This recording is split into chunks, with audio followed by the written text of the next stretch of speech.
Det var sådan, for få dage siden har I sikkert fulgt med i, jeg har i hvert fald for mit eget vedkommende fulgt rigtig meget med i, at der blev indgået et gymnasieforlig mellem regeringen og de fleste af Folketingets partier, og det har fyldt ufattelig meget i uddannelsesdebatten gennem det sidste års tid.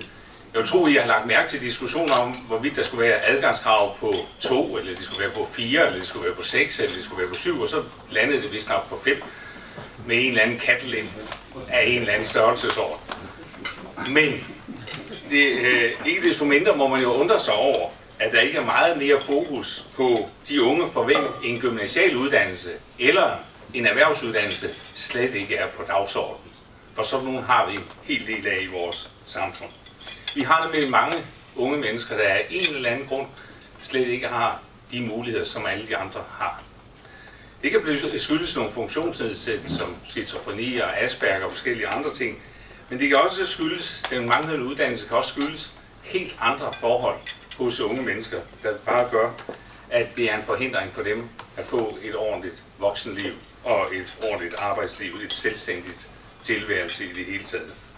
Derfor giver det jo god mening at tilrettelægge særlige ungdomsuddannelser for de unge mennesker, der måske kan give dem mulighed for, ganske vist også ad omveje, at få en meningsfuld tilværelse, eller forhåbentlig en uddannelse og forhåbentlig et beskæftigelse senere i tilværelsen. Her i Herning har vi nogen, der arbejder for dem. Det er nemlig ungdomscentret Knudmosen, som spiller en meget vigtig rolle i den sammenhæng. Her udbyder man en 3-årig særligt tilrettelagt ungdomsuddannelse, som blev oprettet for en 10 år siden. Og fra starten var der 35 elever, i dag tror jeg nok, der er over 90 elever, der er tilknyttet denne uddannelse nede i Knudmosen. Her sigter man på at udvikle de særlige evner og interesser, og ikke mindst at give de unge mennesker mod på at uddanne sig videre, at forsøge at møde den praktiske virkelighed, som jo er en del af alle menneskers tilværelse. Men det gør man ud fra devisen, at alle har krav på aktiv deltagelse både i ens eget liv og i det omgivende samfund.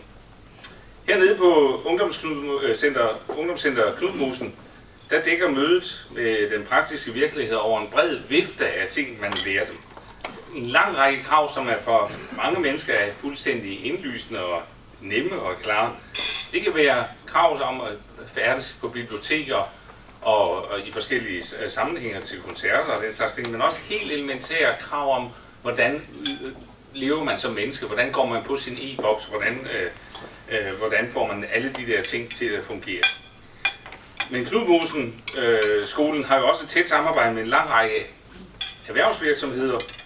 Skolen har aftaler om praktiksteder her i Herning og oplever velvilje derfra, men de har en solid aftale, så vidt jeg har forstået, med Herning Kommune, også deres parkafdeling, om at sende unge mennesker ud til at arbejde for dem med helt konkrete projekter, hvilket betyder noget for deres selvforståelse og den følelse af, at de bliver respekteret for det, de kan og det, de har mulighed for.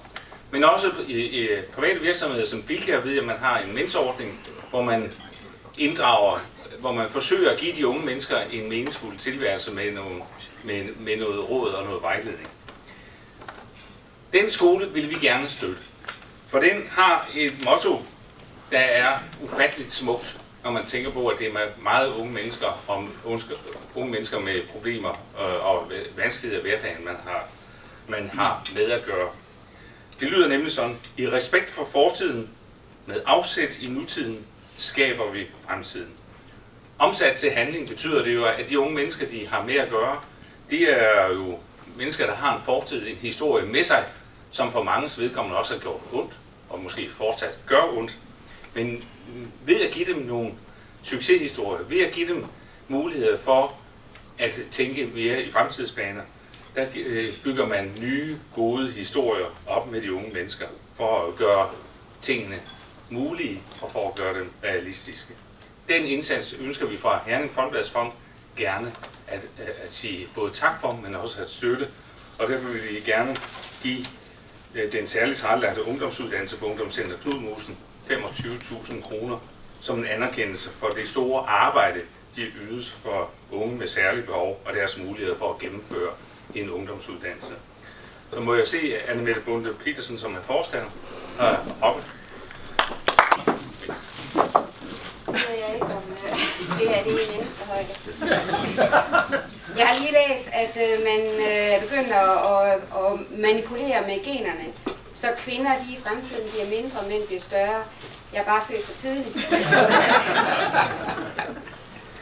Det er rigtigt, som Søren han siger, at vi nede på skolen repræsenterer den brogede flok af unge, som falder igennem på alle andre uddannelsessteder.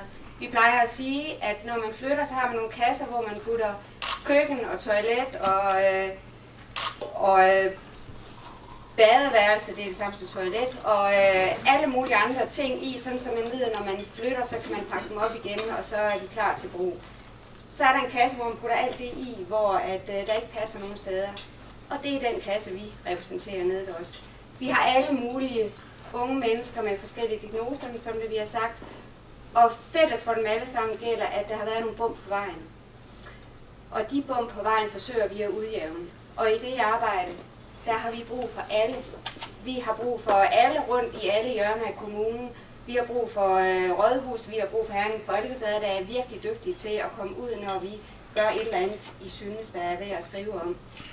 Vi har rigtig meget brug for, at eleverne går med os og tror på det, vi gør. Så vi har brug for tillid fra deres side, og den får vi. Vi har brug for forældrenes tillid til, at de tør betro deres unge mennesker til os, når de så ofte har oplevet, at ting er gået galt. Vi har brug for et personale og et repræsentativt udsnit sidder dernede, som møder hver dag og har overskud og har mod på at tænke i alternativer, fordi det er det, der er nødvendigt. Vi tænker også i, Einstein siger, at man kan ikke løse problemet ved at have den samme tænkning, som skabte dem. Så vi tænker fuldstændig anderledes, og det får vi faktisk lov til. Det er rigtig dejligt for os, at vi er i børn og læring i Herning Kommune, fordi de er vant til at være i innovation og være i nytænkning konstant. Og at vi er i det regi betyder, at vi kan få lov til at blive med at være innovative og tænke i alternative baner. Jeg tror, når jeg har takket hele Herning Kommune, så tror jeg faktisk, at jeg har været bredt omkring her. Tusind tak for prisen, den er vi virkelig, virkelig glade for.